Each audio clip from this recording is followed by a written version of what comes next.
Good day, everyone. Welcome to this webinar. You cannot see the attendees, but I can tell you that nearly 80 participants registered from 10 countries in Asia and beyond. So while we're waiting for more to come in, we could also start our introductions already so that we could maximize the time. I am Esquillo from EcoWaste Coalition. I am the regional coordinator of IPEN for Southeast and East Asia, and I will be the host and moderator for the webinar. My co-host and my co-moderator is Ms. Tripti Aurora. She's from Toxics Link. She's joining us from New Delhi in India, and she is the regional coordinator for IPEN for the South Asia region.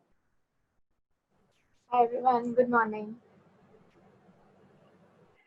And so let me do a bit more of background and introductions. Let me just share my screen.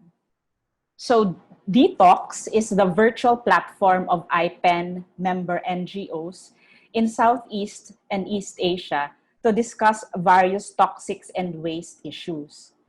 Detox is also an online capacity building platform to help strengthen us in our network. Our regional network is composed of over 40 NGOs in 10 countries in Southeast and East Asia.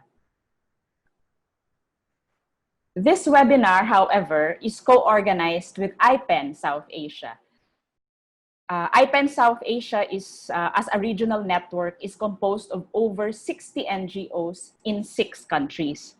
But we are all part of the IPEN global network, which is composed of 600 public interest NGOs in more than 122 countries. IPEN works to strengthen global and national chemicals and waste policies, contributes to groundbreaking research, and builds a global movement for a toxics-free future. Greenpeace is also a co-organizer for this webinar. Greenpeace is an independent campaigning organization which uses peaceful, creative confrontation to expose global environmental problems and develop solutions for a green and peaceful future. Greenpeace Philippines is a Filipino environmental NGO founded in 2000. They campaign to enable systematic changes in government and society to ensure a green, just, and peaceful future. Within the context of this pandemic, COVID-19 pandemic, Greenpeace works together with other civil society organizations to ensure that government enables a recovery that will transform our economy and society to tackle the climate crisis and promote positive environmental and health outcomes, rather than a return to business as usual. Before I introduce the speakers, allow me to go through some webinar reminders. So we are recording this webinar. For the panelists, when they are not speaking, they will be on mute to avoid audio issues. Kindly turn your videos on when speaking. For the attendees, do use the Q&A feature at the bottom of your screens. And we will try to go through all your questions after the 2 speakers have presented, during our Q&A portion. Take note, we will share the presentations as well as the recording of the webinar afterwards to all attendees. So don't worry about that. Okay, so now let me introduce to you our 2 speakers. We are fortunate that they are with us today, that they allotted their time for us today. Our first speaker is Ms. Johanna Fernandez. Johanna is a communications campaigner with Greenpeace Southeast Asia, Philippines. She has developed integrated communications and engagement strategies for their energy and climate justice campaigns, and recently worked as a global mobilization lead for Greenpeace's climate Emergency Response Project. She writes poetry and plays music in her free time. Perhaps in our next detox, we could have poetry and music session with you, Johanna. But for today, Johanna will help us become more strategic and more purposive in our digital communications and advocacy work. Our second speaker is Mr. Tim Warner. Tim is IPEN's digital content manager. He has worked as a freelance digital campaigner and web programmer for about 20 years and started his career working in computer journalism, testing and reviewing software and hardware. Tim also worked in a creative marketing firm that specialized in communication about municipal recycling and waste disposal. Tim is joining us from near IPEN's Berkeley office in California. Tim will go through some useful tools that will help us in our digital communications work. He will also guide us through some useful digital security measures, and he would also share some considerations in addressing the digital divide. We would like to thank Tim for staying up late so you could be with us today. So that's it for introductions. Now we will dive deep directly into the first presentation of Johanna. Okay. Hi, everyone. I'm Johanna. I'm a comms campaigner with Greenpeace Southeast Asia Philippines. I'm based in Manila. And today I'll be talking about strategies and tactics for effective digital campaigning. So I want to start this talk with where we all are at the moment. So since the outbreak of this pandemic, we've seen dismantling of systems. So we saw how governments, businesses, institutions, professionals, and nonprofits like us were forced to rethink how we operate. So almost instinctively, we knew that we'd have to move most of our work online to adapt. And now nonprofits like us think of ways to create a disruption to trigger systemic change because essentially the issues that we're dealing with are embedded in a system. And because of this, we try to aim to break systemic thinking. But come to think of it, during a crisis such as this, the disruption is already a given. So rather than adapting our work online, we can look at this as an opportunity specifically to maximize digital channels or to explore the possibilities. But how do we make our messages stand out? So how do we make an impact with our digital campaigns with all the competition? And how do we become or how do we stay relevant? So I wish there were a one size fits all answer to this, but there isn't. And this is because there's so many moving parts and the digital landscape, even the platforms that we use are always changing. So to keep up with this, it only makes sense to approach it strategically. So let's reframe the question to what makes a good digital strategy. So still, there are many ways to answer this, but if I'm to give a short answer, it would be this. Back one slide, please. So the answer is a good communication strategy. So for me personally, this pandemic is an opportunity to revisit the pillars of good communications. And um, before I start talking about the key elements of a good digital and communication strategy, I'd also like to thank IPEN and Leah and Tripti and Tim, of course, for inviting Greenpeace and myself to talk about this. So my presentation for you today is coming from this perspective. It's applying the principles of good integrated communications to digital campaigning. So now I'll start by sharing with you the key elements. The first thing we normally do is we understand the landscape because we don't want to be isolated. We want to be included in the prevailing conversation. So we don't want to be in an echo chamber. And to do this, we collate what's available through sensing and monitoring. And then we try to make sense of it, or we give meaning to it by analyzing, evaluating, and prioritizing.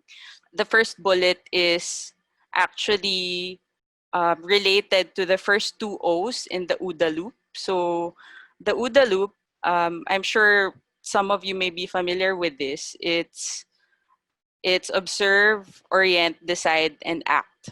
So it's a method of thinking about the decision-making process developed by a military strategist. And it's been used by many businesses and nonprofits, especially for crisis response. Although there are many interpretations of OODA, the thing that I find most useful from it is observe and orient. So understanding the landscape is, I think, about this. Observe is essentially ingesting all the information that you can, and then orienting is when you make sense of that and size up the fundamentals of the situation, like the threats, opportunities, competitors, and your partners or allies. So in order to do observe, we usually use news monitoring tools to help you sort of narrow down or to look through the most relevant articles online and content. But you don't have to have a sophisticated platform to do this. You can start with a simple news aggregator like Google News. And then once you get a general sense of the landscape, you orient and you ask questions like, where do you situate yourself in the grand scheme of things? How are your adversaries trained? How they're approaching this challenge? And you also try to look back at you look back at your experiences, like how have similar scenarios played out before, and what's new about this scenario. So your orient should also include your power analysis and your stakeholder mapping. I'm sure you've been using this. A lot of NGOs are using this when they do their campaign planning. So like your power analysis and your stakeholder mapping are systems mapping tools to identify the key players and their connectivity. And also it helps you analyze the power relationships so you know where to intervene or where your organization should intervene. So these would also help you identify your target audience, like who you need to move and what their role will be, as well as what possible entry points are there to engage them. Right. So a good comms plan is always based on a clear campaign plan. So although we're not really talking about campaign planning per se, I think that it's always good to come from a good and clear campaign plan. And your theory of change is basically defining all of the sufficient conditions required to bring about a given outcome. So putting it as a statement like this is one way to clarify what your campaign is trying to do. So um, the statement goes with the support of your audience and your network and partners, we're going to achieve your objective by doing this strategy at the end of um, a given time frame. So an example can be with the support of cyclists and commuters, we're going to get 5 LGUs, 5 local government units, to support protected bike lanes by demonstrating the benefits of biking to citizens. So that's your strategy or one of your strategies by the end of December 2020, let's say. Right. So from your campaign plan and your stakeholder mapping, you should be able to identify your target public audience. I really want to emphasize this part because um, this is about choosing your target audience and getting to know them to be able to craft messages that they'll respond to. So your target audience is people you haven't reached who are essential to you to for you to win your campaign. So when doing this, it helps also to be as specific as possible because you can't target everyone all at once. And these are the things that you may want to know about your audiences to be able to craft messages that they'll be interested in. So who are they? What are their interests? What's their story? And also, how are you connected? So this part is also important as you're developing a good com strategy because it's taking stock of how they're connected to you. So they may, for example, they may not be part of your followers now on social media, but their friends are or their family members are. So there. And we also do this kind of thing at Greenpeace, this audience profiling with our existing audiences. So by existing audiences, these are people already in our current network. It's also important to know them too, so we can keep them engaged or actively participating. And they're already potential messengers to help us reach the target audiences. So there are a lot of methods to do audience research, but from experience, we found that it's always good to aim to be representative when you're doing your research and therefore quantitative, or at least partially quantitative and not only qualitative.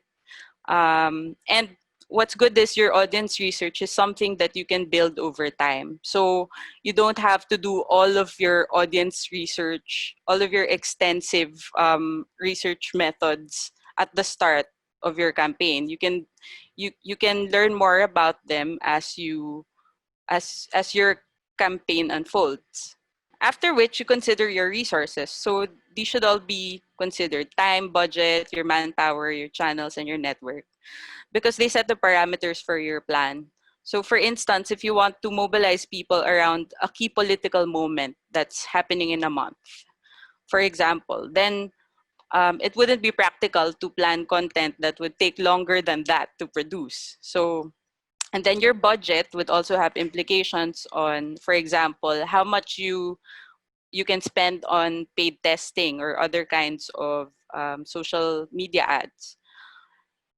And then your manpower would also give you a sense of what's feasible to accomplish. And by manpower here, we're also, it also helps to consider what your team's strengths are. So if someone is good at graphic design, that's definitely a plus. Yeah, so a lot of people may find this limiting too early in your planning, but we always found that these constraints push us to be creative and resourceful. So there, and then in the next slide, I'll talk more about channels and networks. Because of course, you would need to also familiarize yourself with the channels or the platforms that you use online and your network.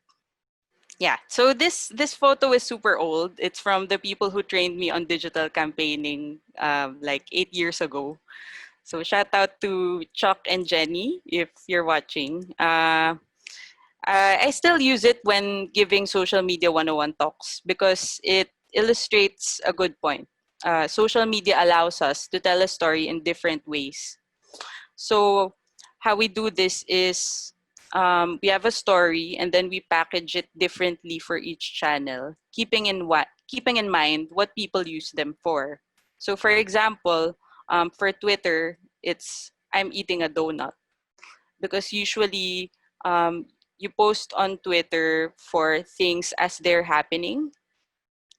And then on Facebook, it's I like donuts. So for nobody uses Foursquare much these days, but for Instagram, here's a vintage or a filtered photo of my donut. And then for YouTube, it's here I am eating a donut. And for LinkedIn, my skills, because LinkedIn is about skills and networking, my skills include donut eating. So maybe for TikTok, it'll be something like, hi, I'm cute and I'm eating a donut, or I'm eating a donut while dancing. Yeah, and then once you have a good sense of what's going on, and then you have a clear campaign strategy and a good knowledge of your audience and resources, you can then set your communications objectives and strategy. So the bullets here are the common communications objectives. So creating awareness, imparting knowledge, projecting an image, shaping attitudes, stimulating a desire, or closing a deal or a transaction. So of course, you would have to define these things based on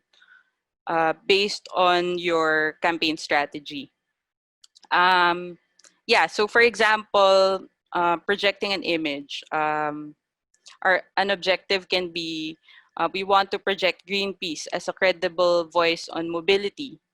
So our strategy should answer how to build up our reputation as a credible voice. Say, increasing our presence in conversations about public transportation, or working closely with experts, etc.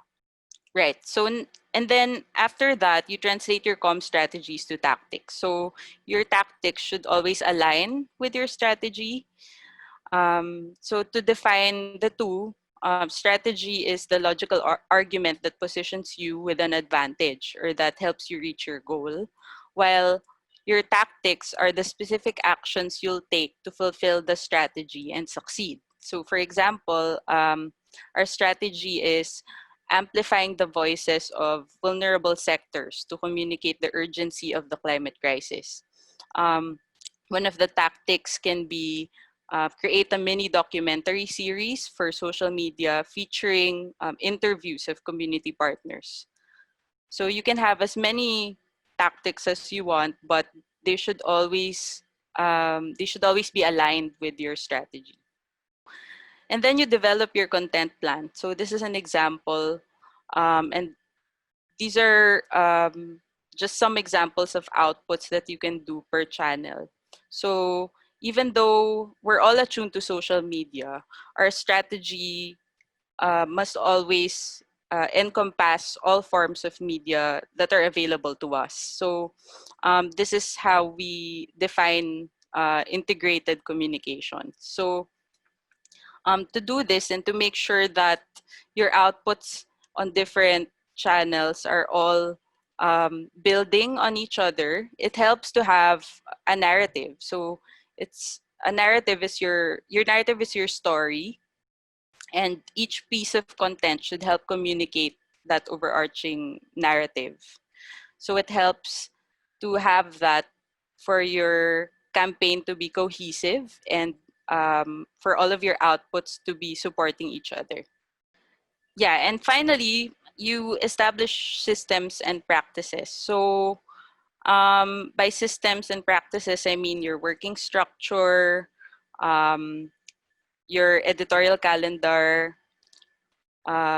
setting up tracking and analytic systems to help you evaluate how your campaign is doing, um, channel integration. So this is about integrating the audience experience. And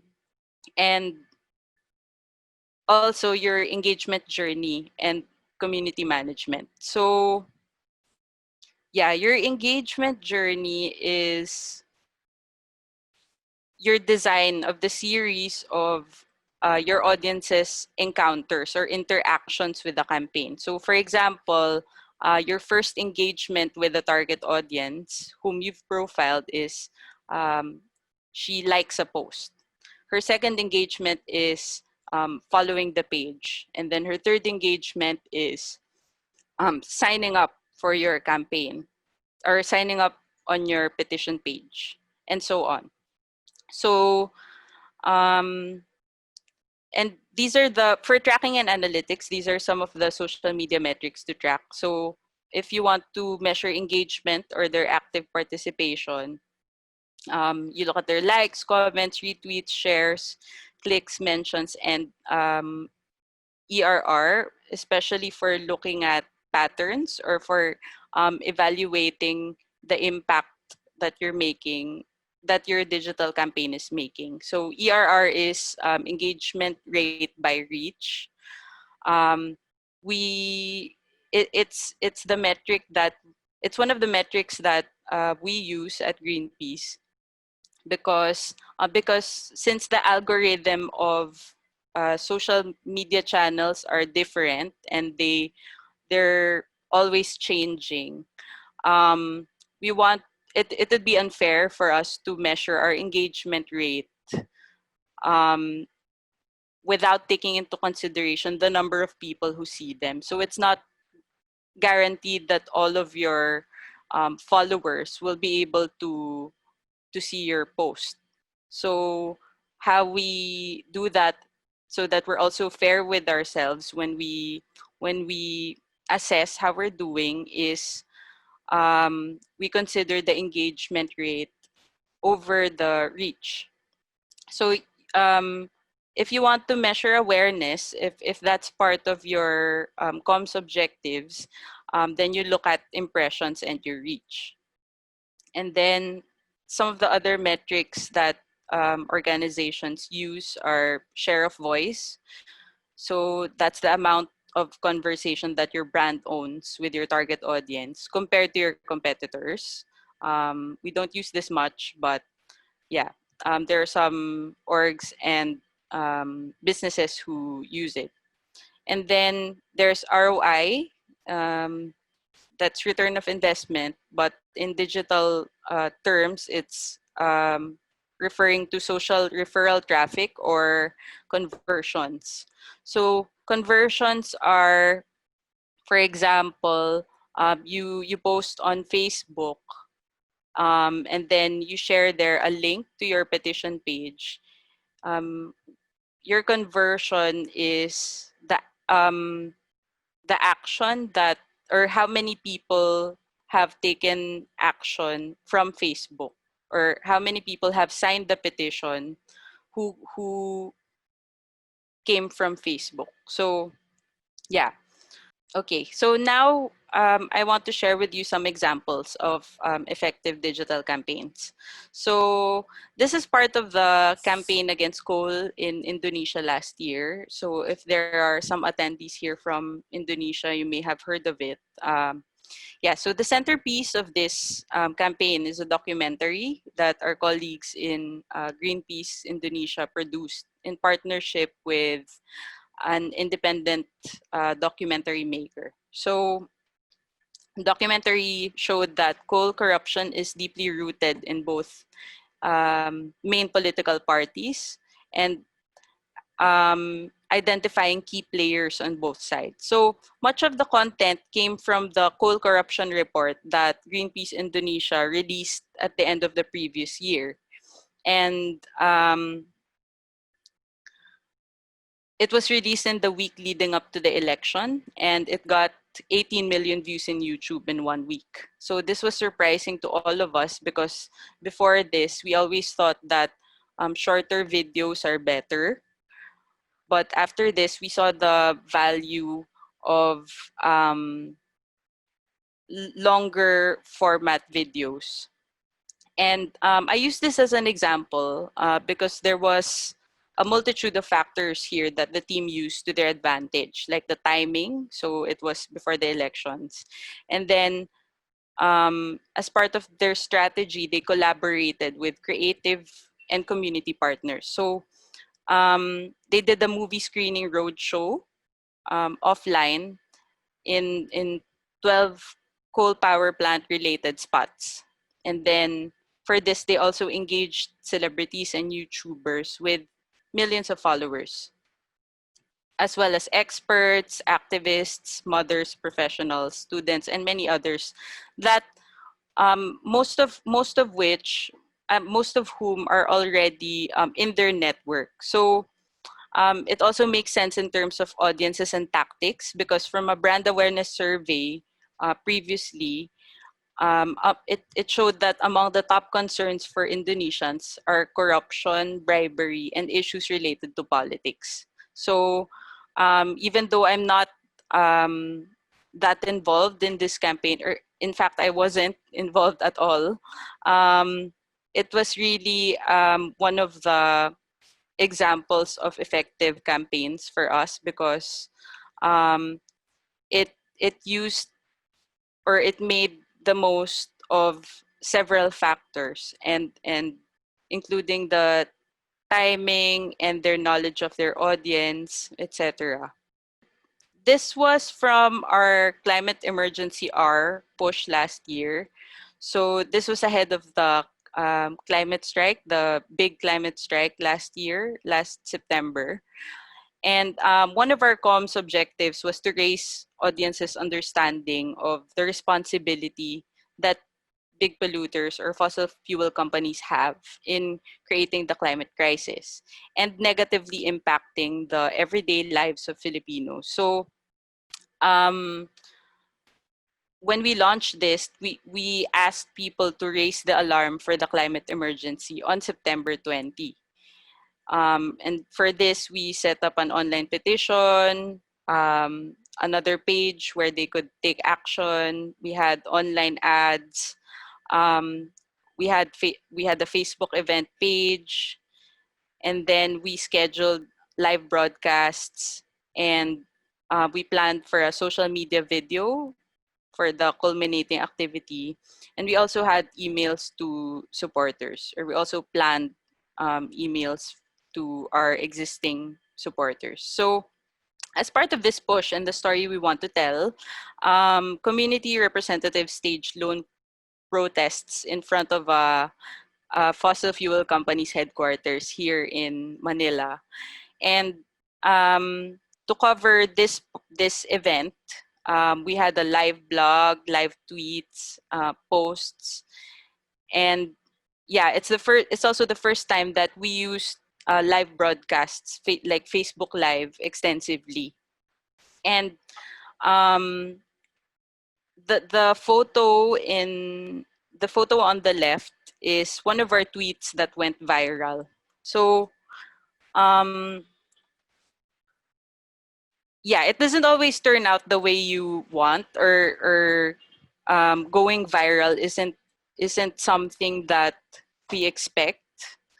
But of course, it's good. It's good in terms of spreading awareness on our brand and the campaign. But it doesn't always turn out this way because of the reasons that I've mentioned. And of course, you're dealing with a constantly changing landscape. So, but what we can do is increase the likelihood of having a good turnout through a robust strategy.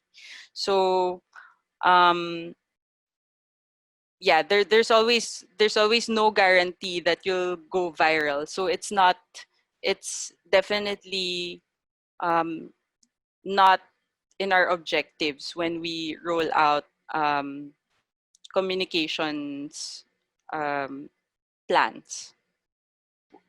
With our integrated communications campaigns, we should aim to be strategic and responsive at the same time.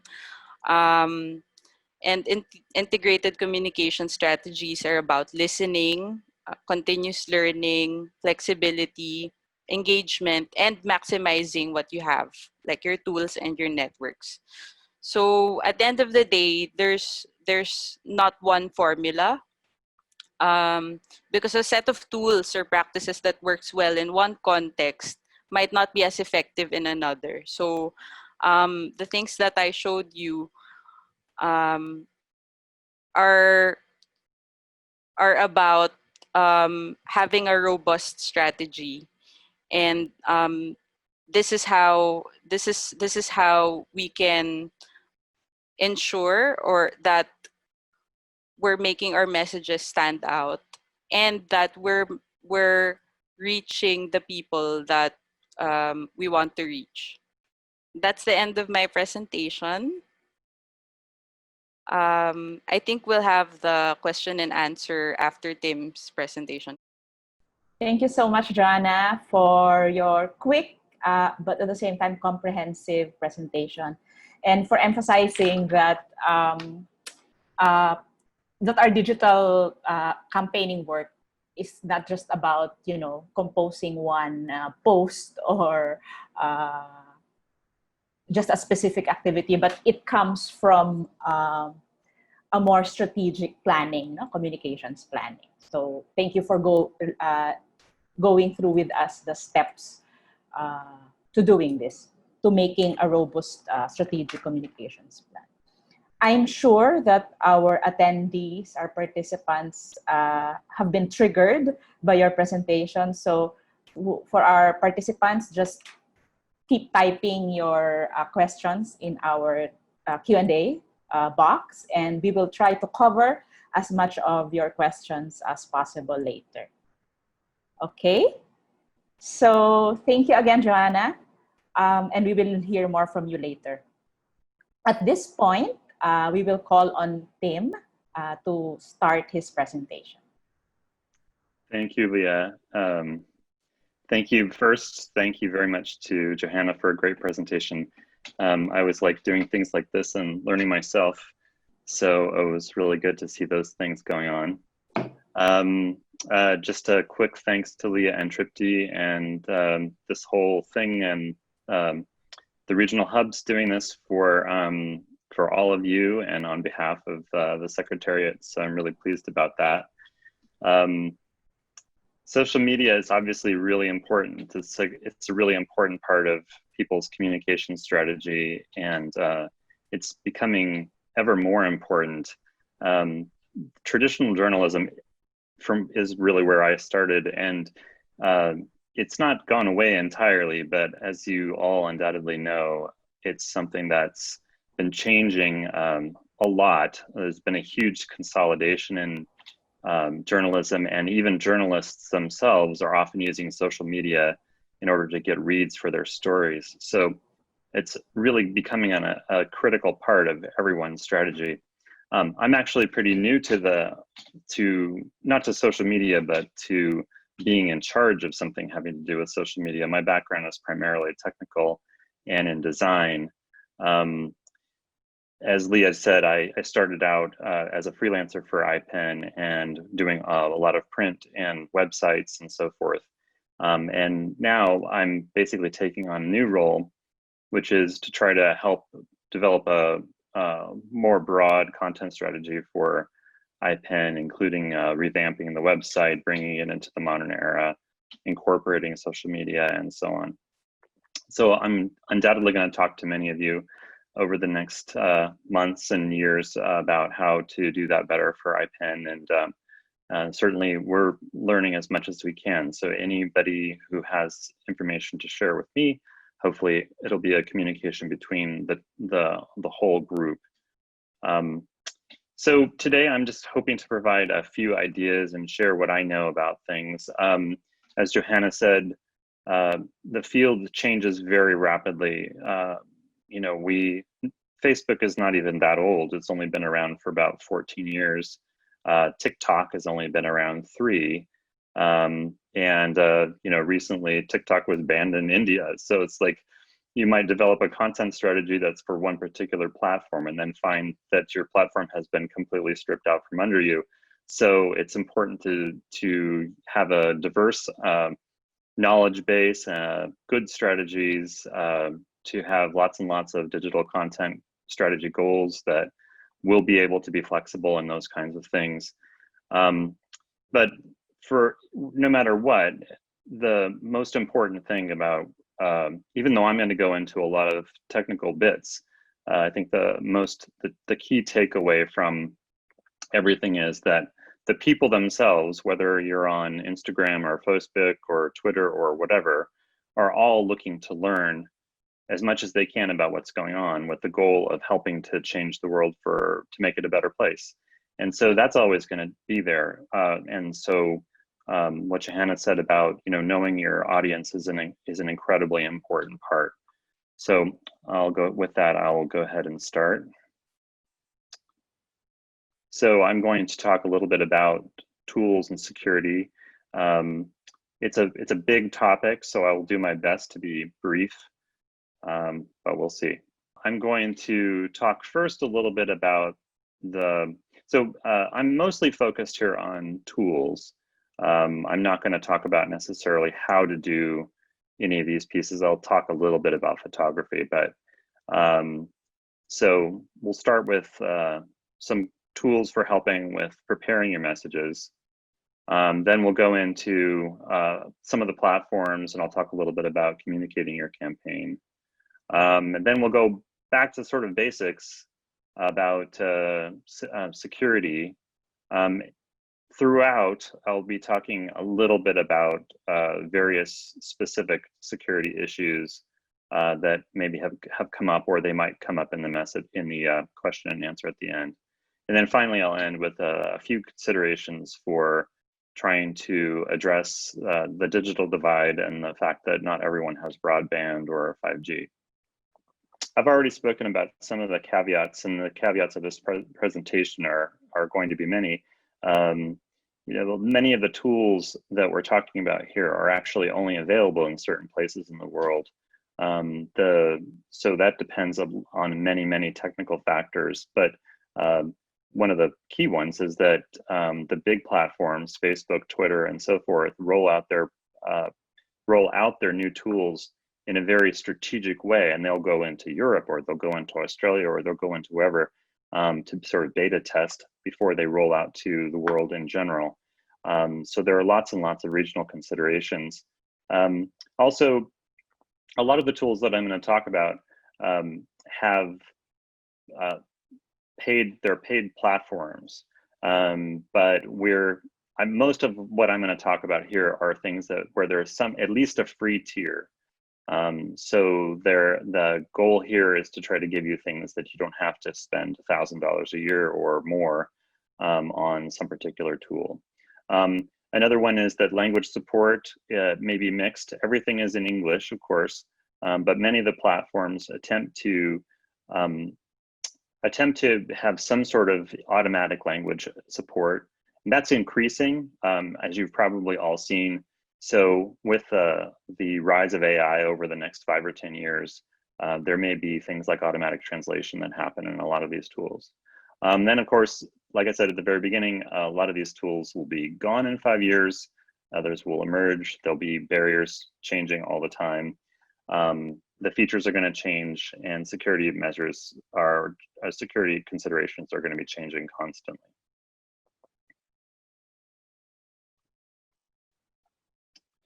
So in terms of preparing messages, one of the things that I have found in the last couple of years is the increasing use of collaboration. And it's no longer a situation of necessarily writing a Word doc and then sending it to somebody in email. That certainly still goes on, but increasingly there are online collaboration tools that people are using. And so this is oftentimes a very personal preference kind of thing. Some people have issues with Google and security with Google, but they have an excellent platform for collaboration. Almost all of their tools will allow quite a number of people to see live updates and so forth within the platform, and they make it available for free. So it's kind of hard to beat from that point of view. Dropbox is another. Dropbox has been adding collaboration to it. It's a little wonky sometimes, but it does work. The one downside of Dropbox I find is that it's a fairly expensive platform for a lot of people, and they have some strange things with data use. So that can be a challenge for groups. And then the rest of these I'm not going to talk too much about.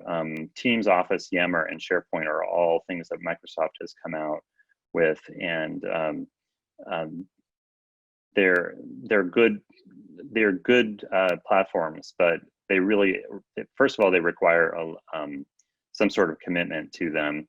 And so it's harder to integrate those. Slack is very popular in the United States as a collaboration platform. There's also Discord, which actually my kids use, and it's almost the same as Slack. It's free. Those are a little more difficult to set up, but might be something that people take a look at. Facebook has had this workplace platform for a few years. I don't know that many people who use it, but it does raise an issue that a lot of the platforms are going to be trying to add these various features. And actually, before I go into this, that's one of the things that well, I'll say that in a little bit more about, but it's that quite a number of the big platforms are attempting to capture the same audiences. And so there's a convergence of features in a lot of these platforms, and you'll find that over and over. An example, of course, is the video. You know, almost everybody has added video. It's the LinkedIn has a feature. The audiences are different, but the features are becoming very similar, and so it may be harder and harder to figure out which platform to use. Okay, so in terms of creative tools, there are lots and lots of them. But some of the ones that I think are pretty cool are Photopea, which is actually a free Photoshop editor online. And it reads PSD files, Photoshop PSD files. And so you can do a huge amount of things in that tool. Another one is Canva. That's basically a layout creator. So it's a good one for being able to put together brochures and posters and things like that. They have an array of stock photos that come along with them, and then you can publish them. There's a free tier, and then you can get more features if you pay to play. One that's actually not very well known among people who are not on Roblox is Blender. Blender is actually a free open source 3D program that is incredibly powerful. It's very difficult to use, so there's a very, very high learning curve, but it can do 3D animation, video compositing, all kinds of things. It's a super powerful tool. So if you have somebody who has the time, and there's and YouTube channel, they can watch 1,000 YouTube videos about Blender and learn how it works. And then finally, there's video editors. Now there's a ton of them, so I won't go into too much about them. But with the increasing emphasis on video and online video, it's going to be an important thing that people learn how to do a little bit of video to make it effective, to make it stand out. So these are some of the tools. I don't use many of these. I've used iMovie and OBS. OBS is again an open source live streaming, used a lot by gamers. All right, and so now a little bit of word about photography. This is a big topic, and I've actually done a presentation on this, 40-minute presentation about photography and making better photographs for those stories. But so this will be very quick. One of the things that you can use is on the free side is you can look around for free stock photography. There's not a super lot of it, but there are some reasonably good choices for if you spend a little bit of time, you can often find a good free picture. There are commons licenses, so there are people who have actually put things into the commons. You'll see a lot of that kind of thing on Wikipedia, where these photographs are there. They all have a license that allows them to be used. Of course, that means if they're on Wikipedia, that probably lots and lots of people have seen them, so that's not particularly great. But if you go into Google Images, you can actually use a filter, and some people have labeled their photos for reuse. That's super awesome that they've done that, because it basically means that people can come out and use their photos. I strongly encourage anybody who's interested in photography to do that and make that license available, because it pops right up. You can find a lot of those photos on Flickr, which is a pretty good platform, and then it also pulls up a lot of odd places like the United States government has to label almost all their stuff for reuse, so you'll get a lot of military pictures if you do that. And then I want to say something about, there's a lot of platforms that are free, and like Pexels is one of them, and I would just be a little bit cautious using those, because the digital rights issues that may be different for different countries. You should probably just make sure that you're checking out the rights, and making sure that you're not using something that is perhaps the property of somebody else. I'm concerned about those platforms often because I think that they might be aggregating photos from other free sites, and then presenting them as their own with their own license, even though they don't necessarily have permission.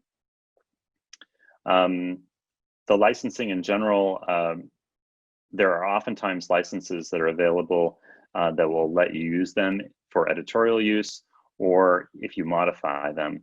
There's a notion in the United States copyright law called fair use, which basically means that you're not going to use it for profit.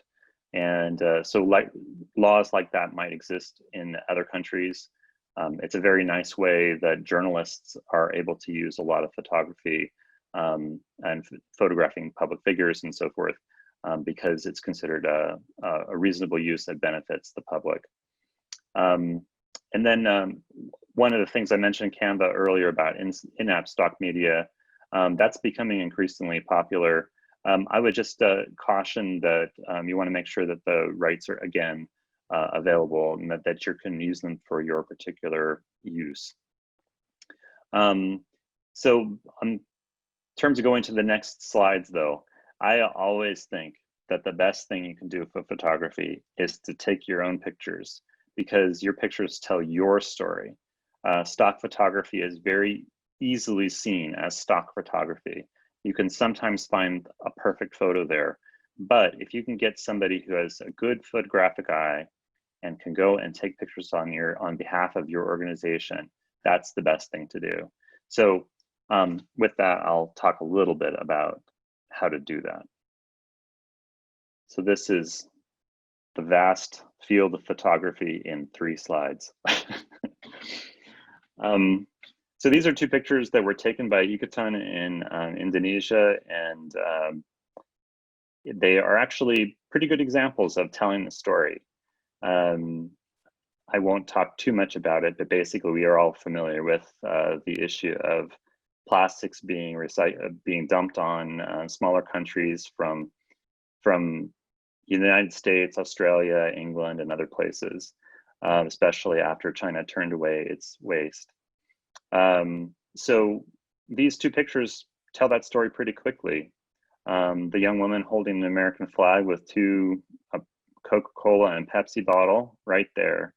And then a man scavenging in a smoky burning pile of I don't know, everything. This photo is a photo taken by a professional photographer through the Pulitzer Center. You can obviously see it's a very good photo. I love this photo. These are women who are doing artisanal gold mining. And so I'm going to just talk a little bit about some of the photographic principles using this photo. There are many reasons it's good. And so I'm going to just go to the next slide and I'll try to explain some of them. One of the things that you won't be able to see very well in the next slide is the tonality. You can see the colors of the thing and the richness of it in this slide where there's nothing else. But I'll show you the next slide.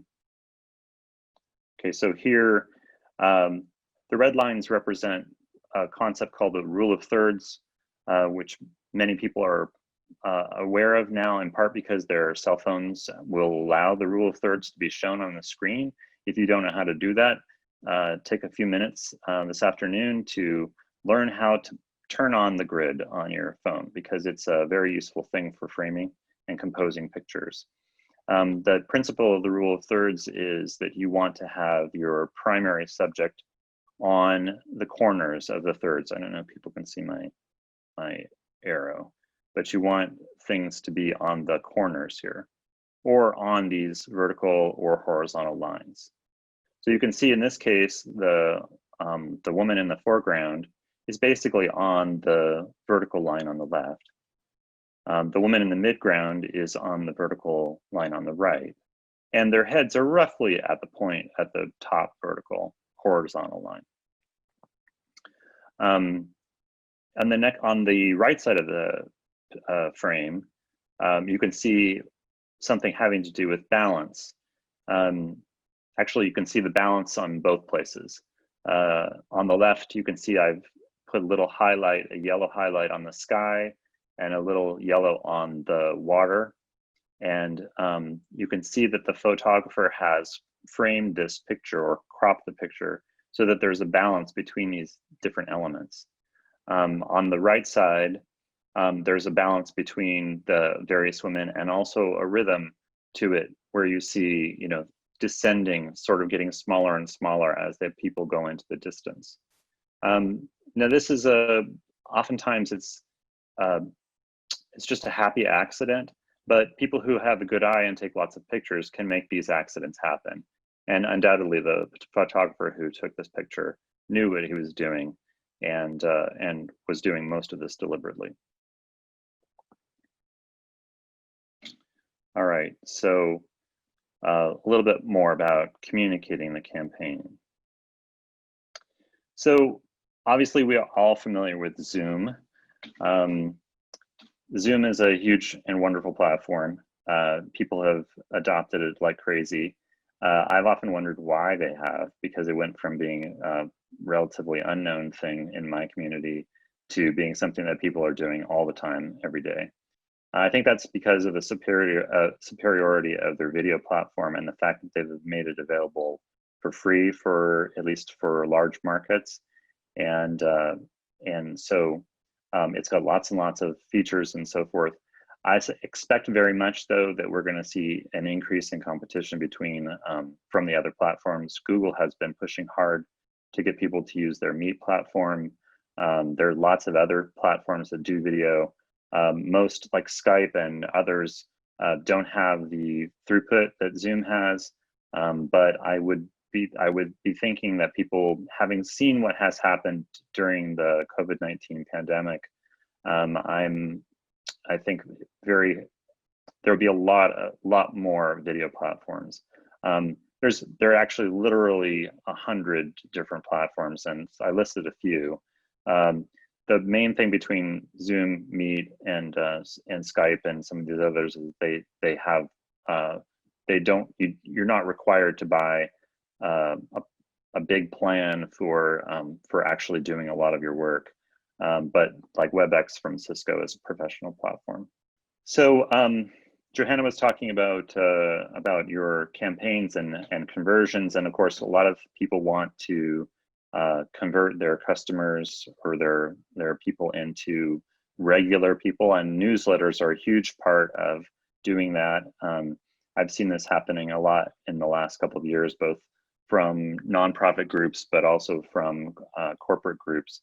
Everyone wants to get you on their mailing list and have you reading their blog all the time as a way of continuing engagement and ultimately converting you to whatever it is that they're trying to convert you to, whether that's getting you to go out and protest, or if it's getting you to buy a bunch of Coca-Cola or something like that.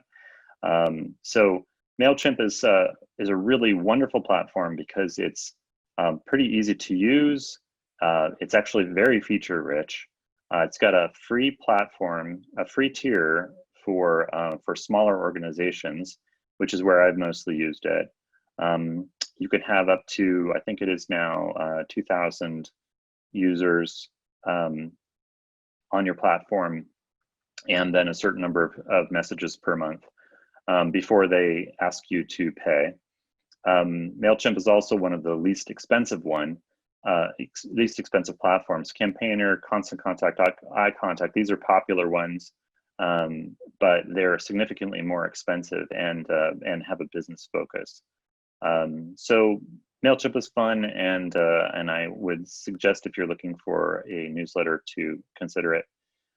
Something that people don't necessarily know about in, at least I haven't heard people talking about in the nonprofit world, is contact resource management, CRM. This is obviously a huge part of what Salesforce does and other big platforms can. And so, you know, how can you get something like that in a free version? So one of the ones I've never actually got it to work for myself because I haven't really had an organization that needed it. But I have doodled around with CiviCRM, and it's actually a very rich platform, and it's free. The downside of it is that it's basically a website integration, and so you need to use it in concert with either WordPress or Drupal or Joomla. They might have others, but those are the big ones that they use. And Aptivo is another CRM program that's less expensive. So you all know, of course, that that a website is pretty critical to any, well, pretty much any effort to get the word out. Not everybody uses it, but it's a great way of driving people to a particular message from lots and lots of different platforms. That's kind of what I've been thinking about with regard to IPEN. We don't have necessarily the resources to go out and have people watching every single platform that's out there. So we might want to put together messages on our own website, and then just try to drive traffic in. One of the nice things about that too is that you basically consolidating your analytics. So you can analyze your audiences a little bit more easily doing that. We use Drupal at IPEN. That's a open source platform, but it's a little bit more complicated. WordPress is actually one of the most, it's really easy to use. It's very quick to get a site up, very easy to create, new looks and so forth. It isn't as robust as Drupal and others, but it's a pretty good platform for it basically started as a blog, and it's been used by lots and lots of people with lots and lots of add-ins. So that's one of the sort of tricky bits about WordPress, is that WordPress out of the box is great, but you need a lot of plugins and themes and so forth, and you need to learn how those things will work because there's inevitably going to be some sort of other things that come along with it. I mentioned some of these other builders, Wix, Squarespace, because they're really popular. I don't use any of them, never have, mainly because I think that those platforms tend to make your site look just like everybody else's site. Somebody might disagree with me. I don't have a lot of experience doing that with either of those, but there is a big, strong push towards site builders, and one of the good things about Wix and Squarespace is that they don't really require any technical expertise. So if you don't have a lot of resources and you don't have the time, those kinds of sites can be a great option. I don't recommend ones that come from your hosts. Those are often very, very bad. It's not always the case, but GoDaddy's builder in the United States is really pretty weak, and so I don't recommend that people use those. Anyway, you have lots and lots of choices out there, but you have to also remember about their integrations with other tools. For example, does your website work with MailChimp? Does it integrate with a donations program or petitions program or petitions widgets that you want? There's a lot of considerations that you need to take into account there.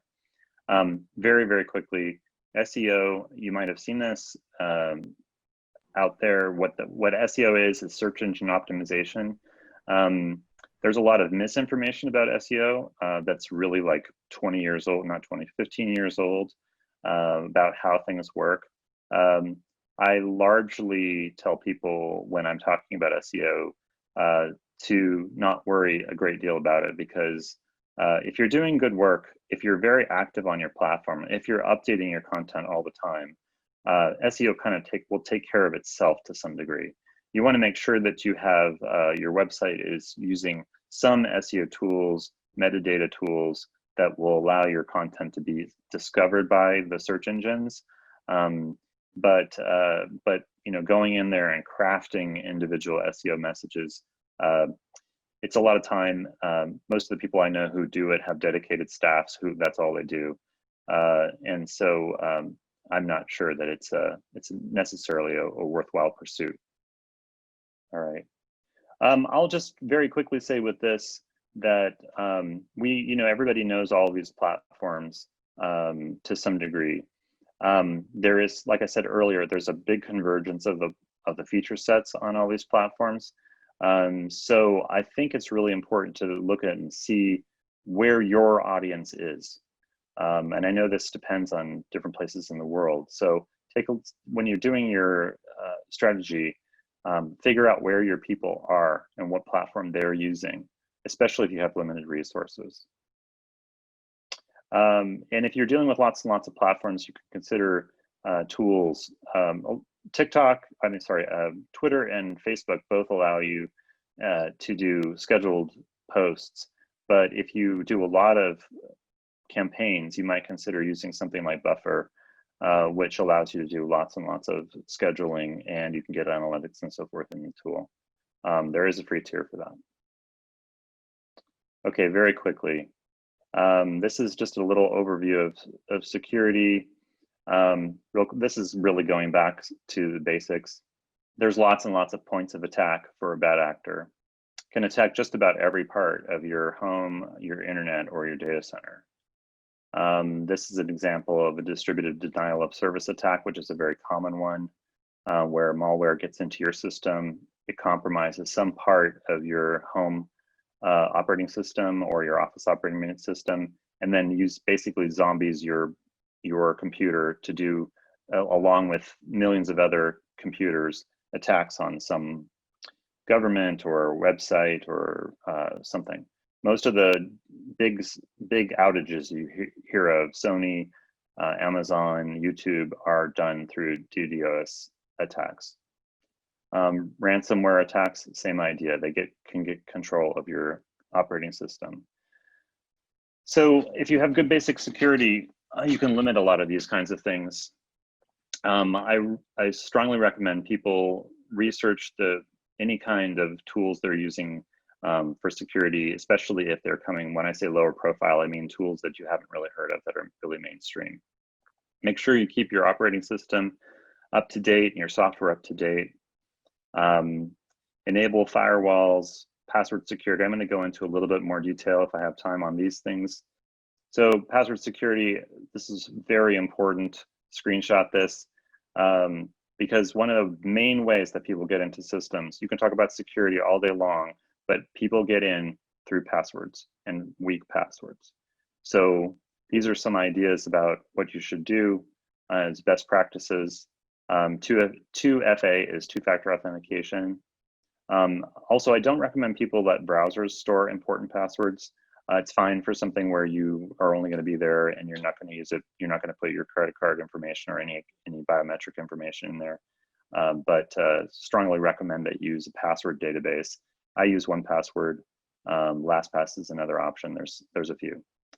So two-factor authentication briefly is just you put in your password, your username and password, and then the website will send you a message to a phone or to another email address asking for a code.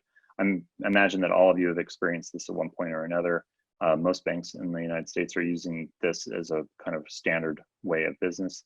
But if you don't have it configured for your particular services, you should do it as much as possible. It doesn't mean that people can't still get in, but they must be much more sophisticated in order to attack someone who's using two-factor authentication. Again, watch out for viruses and Trojans. Trojans are basically you opened it.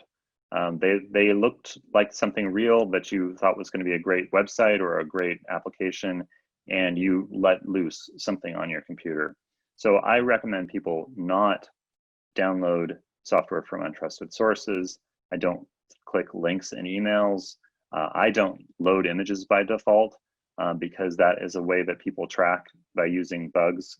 They track people. This kills MailChimp, by the way. MailChimp Analytics relies on bugs. But anyway, that's okay. You can be safe. And then also use a browser with good security. Brave and Firefox have both been made a big push towards this.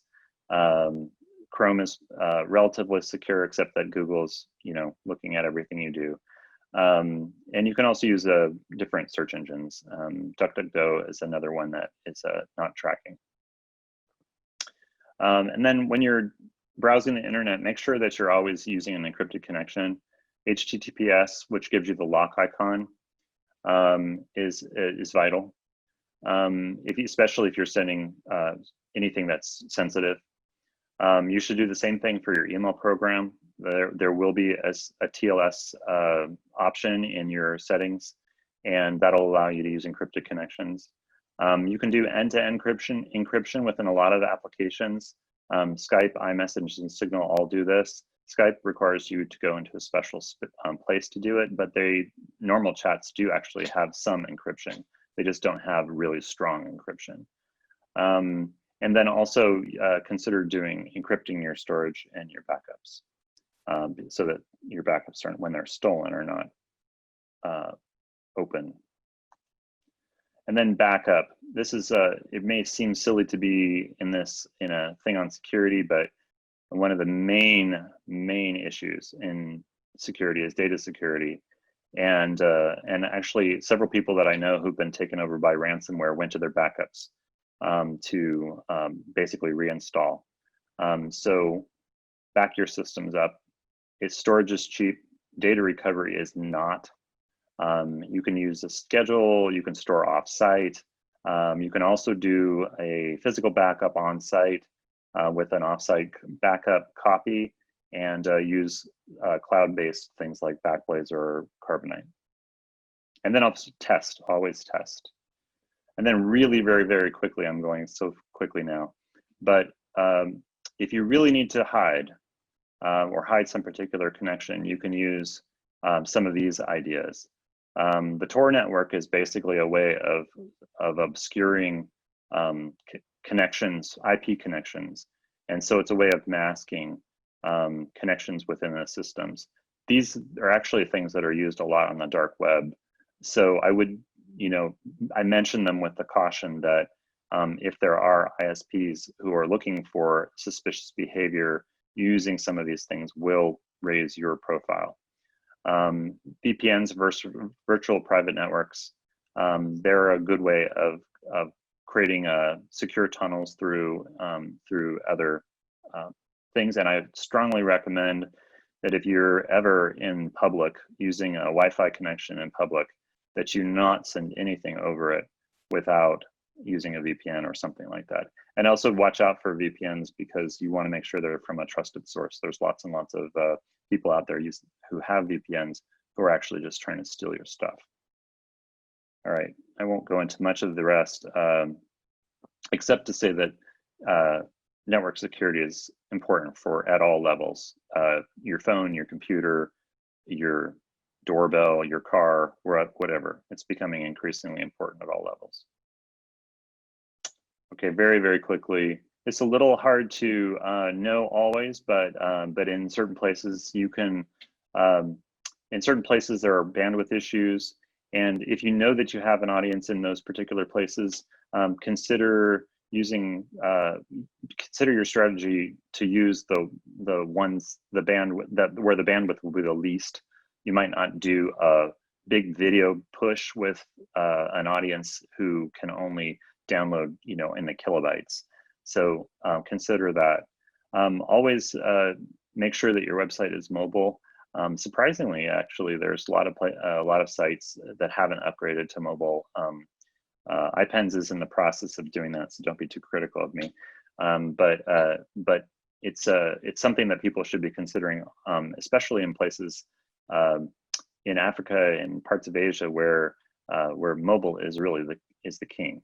And so just really quickly, the rise of 5G, it's happening all over the place, but 5G won't be a panacea.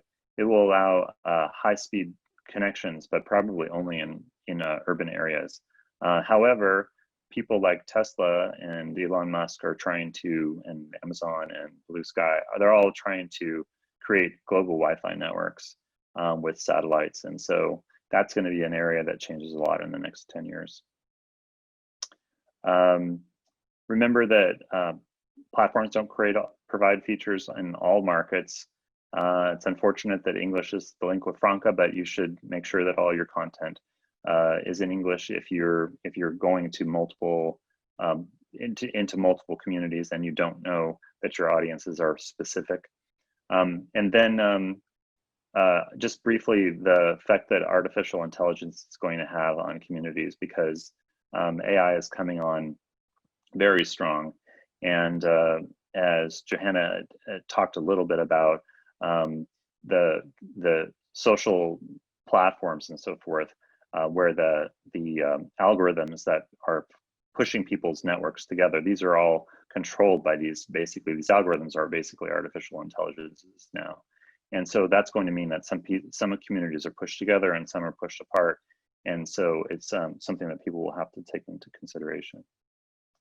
And then briefly, soapboxing, the independence of the internet is an important issue.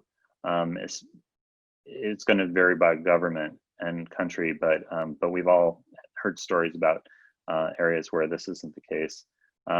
ISPs are wanting to control everything, and they want to control bandwidth. So these are some of the higher level issues that will affect people who have less access to premium networks.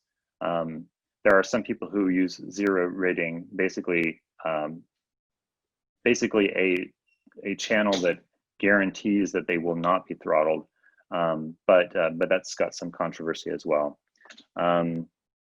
So I won't say much more about this, but I will recommend EFF, the Electronic Frontier Foundation's website, is an excellent resource for a lot of these kinds of issues. And I think that's it. Thank you so much, Tim. Your presentation is much appreciated. The tools you mentioned, I think many people are also interested in the security features that you enumerated. And also, I also personally appreciated the tips on how to make our photos more powerful. No? Maybe, in fact, that could be another standalone detox session for all of us. Okay, so at this point, we're happy that the questions are coming in. Some have been are being answered already by our panelists, but I will turn you over now to Tripti to go over the questions from our participants. Tripti? Thank you, Leah. Thank you, Johanna and Tim, for the wonderful presentations. So I know there are a lot of questions and we are a little running behind on time, so we won't take all of them. So some of them are actually being answered in the chat box and in the Q&A, so please look at that.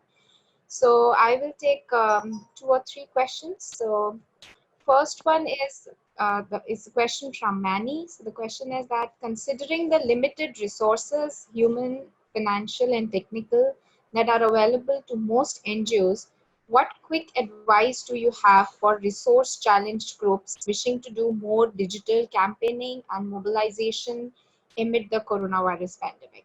So how do we get started and how do we prioritize? So Johanna or Tim, would you like to take the question? Okay. Okay, I can try to answer that. Yeah, I think like the short answer would be approaching it strategically. So at Greenpeace, because we have several campaigns and most of them are running at the same time, we're also often faced with that challenge of limited capacity and resources. So, but in terms of where you can start, I would say maybe focus on optimizing your social media channels or your other online channels for engagement.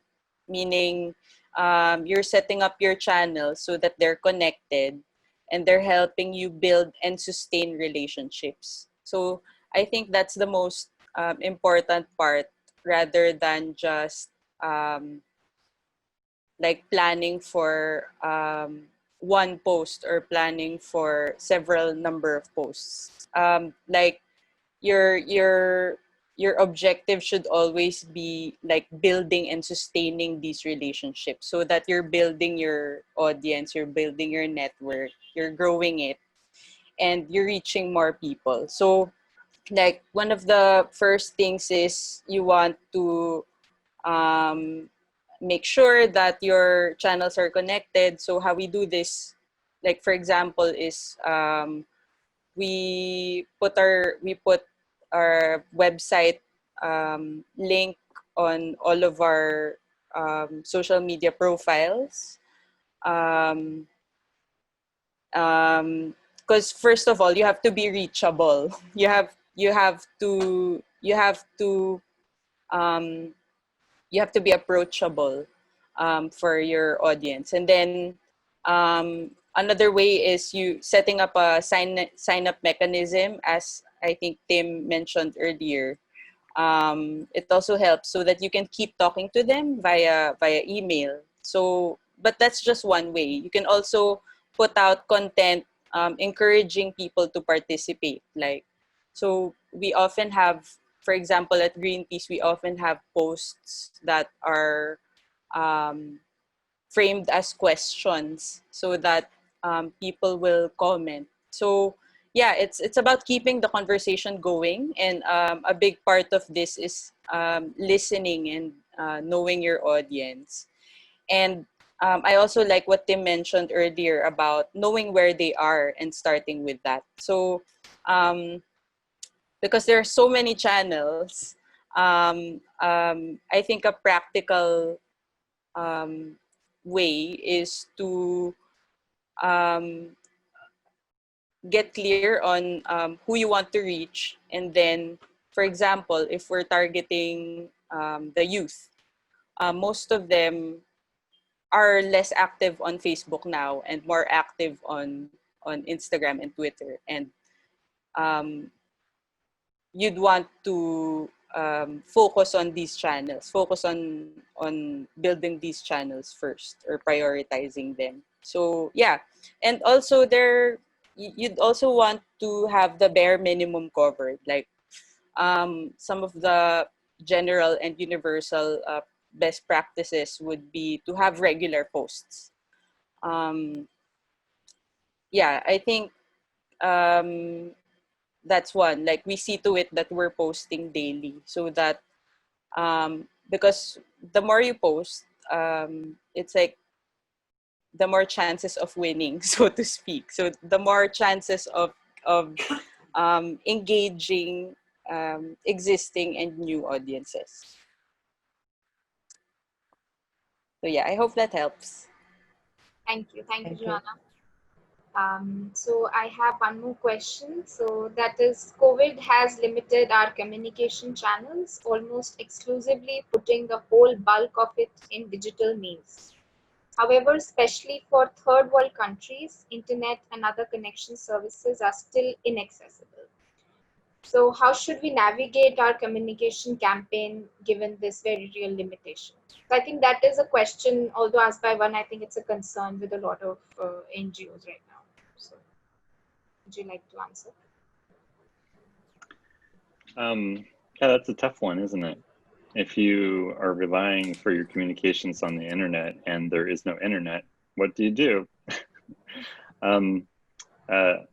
It might sound facetious, but you do what you did 30 years ago, right?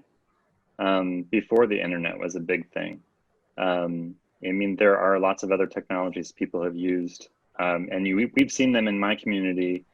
People using signs in the front yards to communicate,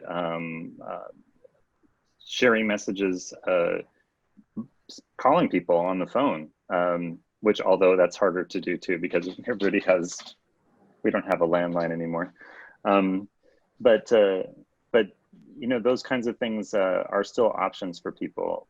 To do word of mouth campaigns are vital. I mean, the American political organizations, you know, there's lots and lots of people doing advertising on Facebook, but the get out the vote campaigns tend to be door to door, because those are the ones that are the most effective. Just to add to that, yeah, I think I agree with Tim on that, because I also believe that good old grassroots campaigning is still alive, and I think you'll see this in like political campaigns or during elections, right? Because for example, there are also parts, a lot of parts in the Philippines where people don't usually people still don't have social media, although we are one of the top social media users. But yeah, there's still definitely value in old school grassroots and face-to-face campaigning. Thank you. So I'll just take one last question. So it is one of the most emerging threats to robust communication is the massive digital attack through mis or disinformation, fake news, and troll. And what the case of Philippines Maria Ressa proves is that these have a real life implication. So how should we face this? Okay, I'll try to answer that. Tim, would you like to take this? Well, she said she Johanna, would take it. So. yeah, sure. Yeah. I can try, but yeah, I'm also curious to know what Tim can say about it. And yeah, I think this question is very relevant. And us at Greenpeace, we're also in the process of developing or continuously developing a strategy for managing trolls, so they don't take over the page, or so that you don't lose real people. I think that's really our concern there. Yeah, so one of the things that